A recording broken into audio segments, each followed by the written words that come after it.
President Donald Trump just announced he will pause the 25% tariffs on Mexican imports. We have reporters in Mexico City and in the North Lawn of the White House. Let's go straight to CNN's Valeria Leon in Mexico City for the latest. Valeria, midnight was the deadline here where tariffs were supposed to be implemented. They're not now. Why?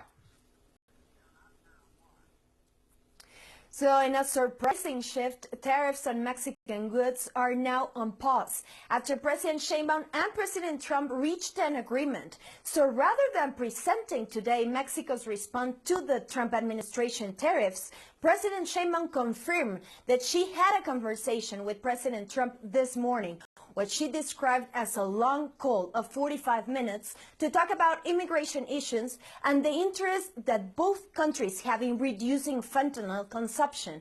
Both governments reached an agreement to secure the border. Mexico has agreed on deploying National Guards to the Mexico-U.S. border, and the Mexican president said that she asked Trump to cancel tariffs on Mexican products, which Sheinbaum said that Trump agreed to. Mexico's economy minister, Marcelo Ebrard, will be in charge of this negotiation with U.S. government officials. Let's put the tariffs on pause forever. That's what Mexico's president suggested to Trump this morning, but they agreed to pause tariffs for 1 month. Part of the agreement, she explained, has to do with the U.S. government committing to reducing the traffic arms into Mexico. Valeria Leon, thanks so much. I want to turn to CNN's Kevin Liptak, who joins me now from the North Lawn at the White House. Kevin, there was also a call with Canadian Prime Minister Justin Trudeau this morning. We haven't heard of any pause there, but there is supposed to be another one this afternoon. Is this just a bilateral Mexico-U.S. thing, or do we expect another pause also applying to the Canadians? Yeah, at this point, this only applies to Mexico, and I'll tell you, after that phone call with Justin Trudeau, officials I talked to on the Canadian side were not all that optimistic about a last-minute reprise from these tariffs. But of course, they have scheduled up this follow-up conversation at 3 p.m. Eastern Time, and it remains to be seen whether Trump will extend the same 1 month pause on those 25% tariffs on Canada as he did on Mexico. One thing that we've heard from officials this morning is that the negotiations with the Mexicans that occurred throughout the weekend were going much better than the conversations were going with the Canadians. We heard that from Kevin Hassett, one of the top economists here at the White House earlier this morning. Now, I think the big question is whether or not this is a huge surprise. We did hear from Donald Trump just last night that he didn't expect anything dramatic to come out of these telephone calls. But on the other hand, look at those numbers on the screen. The stock market, at one point, the Dow Jones Industrial Average was down almost 600 points this morning. Donald Trump is attuned to nothing more than the stock market, and I think there was a sense, at least among some of his outside allies, that he was looking for an off-ramp here. Now, one of the big questions in this tariff battle is what exactly Trump was looking for from Canada and Mexico. That had been a point of extreme frustration among Canadian and Mexican officials. What quantifiable metric did he want to see them take in order to ease off these tariffs? Just on Friday, a delegation of Canadian officials was here at the White House meeting with Donald Trump's border czar. They were supposed to meet around 4 p.m. Donald Trump at 4 p.m. says he wasn't looking for any concessions. So there was an incredible amount of confusion. Today, this morning, I think we are getting a good idea of what he's looking for, which is troops on the border, 10,000 troops on the border that Mexico says it will send to try and cut down on those fentanyl flows. Phil. We'll see what Canada offers in their negotiations. Obviously, 10% tariffs also on China. No indication right now of any calls there. Kevin Liptak, Valeria Leon, thanks so much. It is important to note that tariffs, as I noted, on China and Canada have not been paused, at least at this moment. That might explain some of the market reaction. We've seen a pop, but not an entirety of a turnaround. CNN business correspondent Vanessa Yurkevich joins me now. Do we expect a complete rebound here? I think investors are being cautiously optimistic. This news, obviously, of this pause on tariffs with Mexico has encouraged investors, and you've seen markets recover just a little bit. They were down almost 2%, all of them, earlier this morning, but we've seen a pop. We've seen a recovery. But if you look at specific stocks, specific industries that were expected to be targeted with these tariffs, you see a mix. You see General Motors down over 2%. You see 3M, which is manufacturing, down about 1%, and Constellation Brands. This is a company, an alcohol company that imports and exports from around the world. You see them still down over 2%.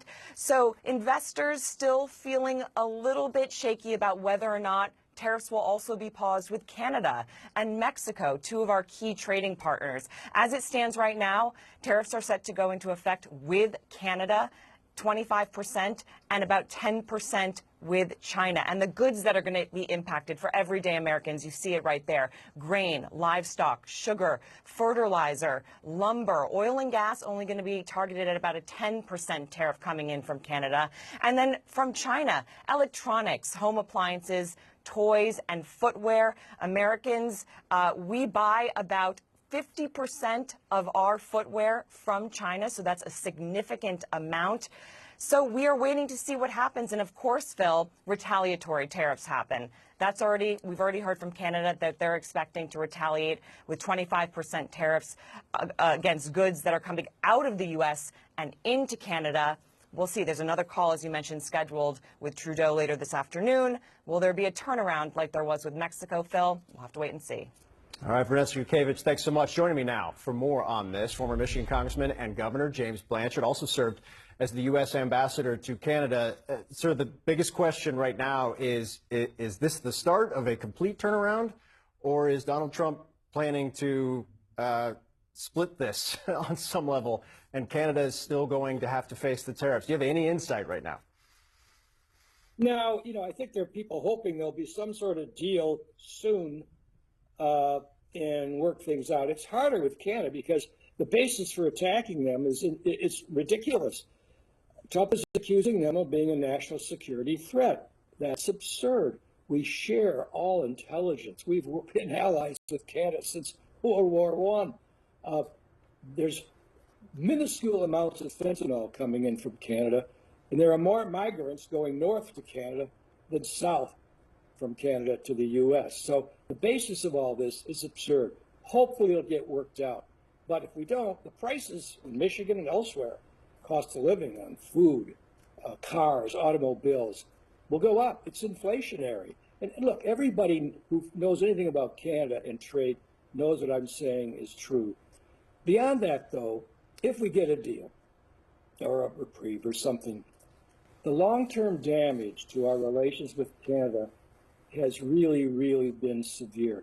This is not the feelings of Canadians. Our best friend, our best partner, our best allies have been really devastated.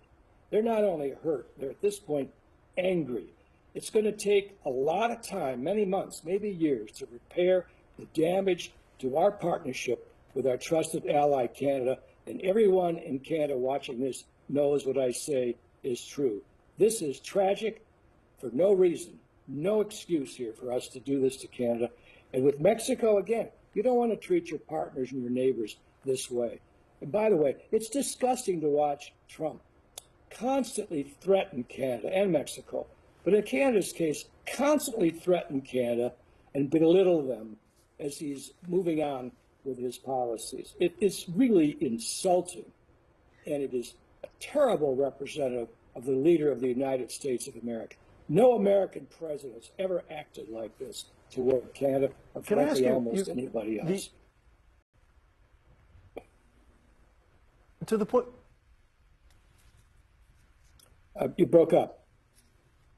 To the point you're making right now, when you talk to your diplomatic contacts in Canada, what is their view? I understand the anger. I understand the frustration. What are they telling you about what the end game is, kind of the bilateral relationship, what it means going forward? I mean, look, they need to work something out. Every trade deal, every trade agreement has off-ramps. I mean, the U.S., Canada, Mexico trade agreement was scheduled to be reviewed next year. So there's probably a fig leaf that Canada can give Trump if they want to, that Trump will accept and proclaim victory, like invading Normandy or something. Look, we're dealing with an abnormal guy in the White House. We all know that.